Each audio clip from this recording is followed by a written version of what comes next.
मध्य प्रदेश से कुछ दूर एक छोटा सा खूबसूरत पालमपुर गांव था। वहाँ छोटी छोटी नदियाँ थी, तरह तरह के पहाड़ थे और प्रकृति का बहुत खूबसूरत रूप यहाँ देखने को मिलता था। लेकिन इन सब के बावजूद पालमपुर की सबसे मजेदार चीज वहाँ हर साल लगने वाला बसंत का मेला था। कहते हैं कि पालमपुर में लगने वाला मेला इतना बड़ा होता था कि कोई भी उसे एक दिन में पूरा नहीं घूम सकता था। उस मेले में गांव वाले तरह तरह के खिलौने, कई तरह की मिठाइयाँ, न जाने कितने किस्म के खेल और अलग अलग तरह की खाने पीने वाली चीजों का ठेला लगाते थे। और इन ठेलों में से एक सबसे मशहूर ठेला था सुरेश चाट भंडार। 4 पहियों के इस ठेले पर सुरेश चाट पापड़ी, टिक्की और गोलगप्पे बेचता था। लेकिन बाकी सभी चीजों से ज्यादा लोगों को सुरेश के गोलगप्पे पसंद थे। मेले में हर रोज सुरेश ठेला भरकर गोलगप्पे लेकर जाता था, लेकिन शाम होने से पहले ही उसके सारे गोलगप्पे बिक जाते थे।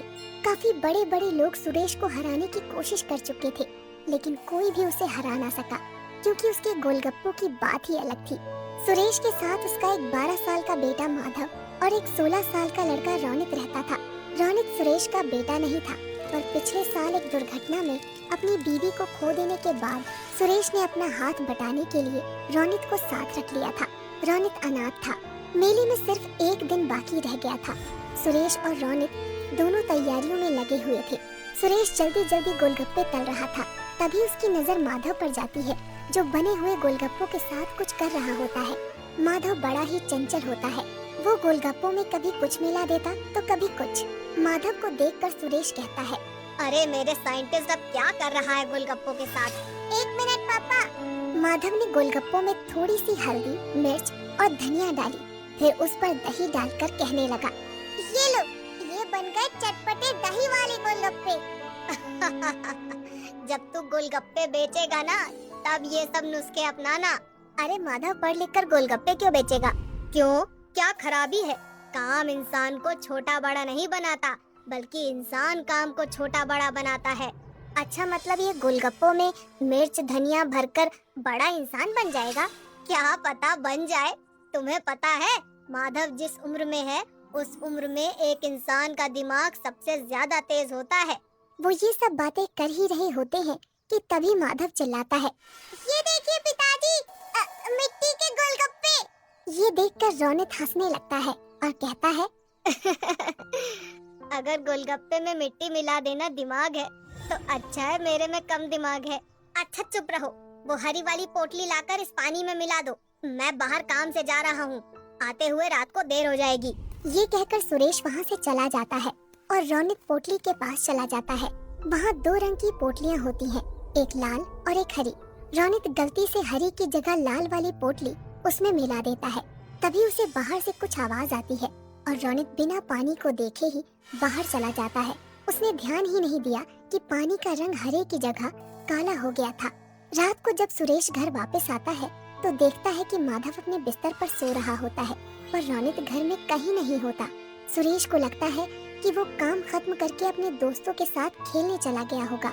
रात को सोने से पहले वो निश्चय करता है कि कल की तैयारी का सारा सामान देखकर सो जाएगा। वो चाट पापड़ी देखता है, जो कि बिल्कुल ठीक होती है। गोलगप्पे भी अच्छे ही दिख रहे होते हैं।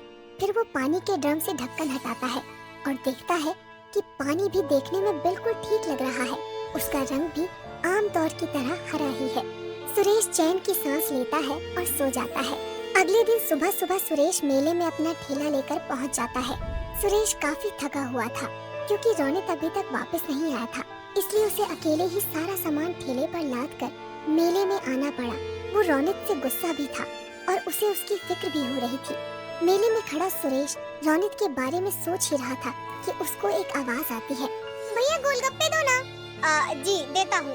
भैया जैसे पिछली बार खिलाए थे ना, तीखे वाले, वैसे ही देना। सुरेश ने उन्हें गोलगप्पे खिलाए। गोलगप्पे मुंह में रखते ही लड़की ने वापस बाहर निकाल दिया और कहा, ये क्या वाहियात गोलगप्पे हैं। सुरेश चौंक गया। लड़की ये कहकर वहाँ से चली गई और सुरेश ने एक गोलगप्पे में पानी भरकर अपने मुंह में रखा। उसने फौरन उसे बाहर निकाल दिया, क्योंकि गोलगप्पे का स्वाद सचमुच बहुत खराब था। जल्द ही ये खबर पूरे मेले में फैल गई और कोई भी सुरेश से गोलगप्पे लेने नहीं आया। शाम तक एक भी गोलगप्पा नहीं बिका। और परेशान होकर सुरेश वापस जाने लगा। वो अपना ठेला खींचता है और वापस जा रहा था कि उसने देखा कि मेले में एक नई दुकान लगी है जहाँ काफी भीड़ है। उसने पास जाकर देखा तो एक नई कंपनी गोलगप्पे बेच रही थी और लोगों की भीड़ वो गोलगप्पे खा रही थी। सुरेश इधर उधर नजर दौड़ा ही रहा था कि उसने देखा कि गोलगप्पे रौनक बेच रहा था। सुरेश समझ गया कि ये वही कंपनी है जो सुरेश को काम पर रखना चाहती थी, पर सुरेश के मना कर देने पर उन्होंने रौनक को पटाकर उसका काम खराब कर दिया। सुरेश कुछ नहीं बोला, उसने अपना ठेला लिया और चलने लगा। उसे इस बात का दुख नहीं था कि उसके गोलगप्पे नहीं बिके, पर इस बात का ज्यादा दुख था कि जिस रौनक को उसने अपने बच्चे की तरह पाला, उसने उसे धोखा दे दिया। यही सोचते सोचते वो घर पहुंच गया। उसे देखते ही माधव बहुत खुश हुआ और बोला, पापा, आप इतनी जल्दी आ गए और सारे गोलगप्पे वापस क्यों ले आए? वो बेटा, पता है मुझे, आप इसलिए लाए ना ताकि मैं नए गोलगप्पे बना सकूं। सुरेश ने मुस्कुराकर कहा। हाँ बेटा, जाओ नए गोलगप्पे बनाओ। ये सुनकर माधव खुश हो गया और कुछ गोलगप्पे लेकर वहाँ से चला गया। सुरेश वहीं बैठकर सोचने लगा कि कैसे अपने गोलगप्पे बेचने का काम दोबारा से शुरू करे। वो ये सब सोच ही रहा होता है कि माधव अचानक उसके सामने आकर कहता है, पापा, आ करो। अरे क्यों? आ करो ना। सुरेश ने अपना मुंह खोला और माधव ने एक काला सा गोलगप्पा उसके मुंह में डाल दिया। ये क्या डाल दिया मेरे मुंह में? क्या मिलाया है तूने इसमें? चॉकलेट। अच्छा।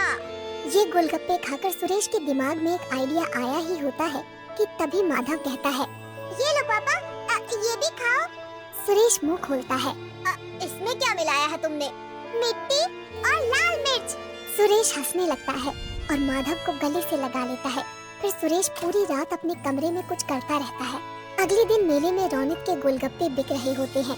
तभी एक आवाज आती है, ये क्या खा रहे हो? वहाँ चलो सुरेश के पास, कुछ नए किस्म के गोलगप्पे आए हैं। ये सुनते ही सब सुरेश के पास चले जाते हैं और देखते हैं कि उसके ठेले पर चॉकलेटी रंग के बेहद खूबसूरत और अलग से गोलगप्पे रखे हैं। सब वो गोलगप्पे खाते हैं और सुरेश की बहुत तारीफ करते हैं। तभी रौनक वहाँ आता है और कहता है, तुमने ये कब बनाए? मेरे जिस बच्चे का तुम मजाक उड़ाते थे उसी का आइडिया है ये।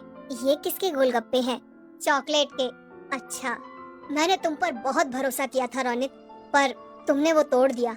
रौनक कुछ कहने ही वाला होता है कि अचानक भीड़ से आवाज आती है, और गोलगप्पे दो भैया। अरे भैया, और गोलगप्पे तो खिलाओ। अरे बिल्कुल बिल्कुल, अभी खिलाता हूँ मैं। ये कहकर सुरेश गोलगप्पे बेचने लग जाता है और दोबारा पालमपुर के बसंत के मेले का सबसे मशहूर गोलगप्पे वाला बन जाता है, चॉकलेट केक गोलगप्पे वाला।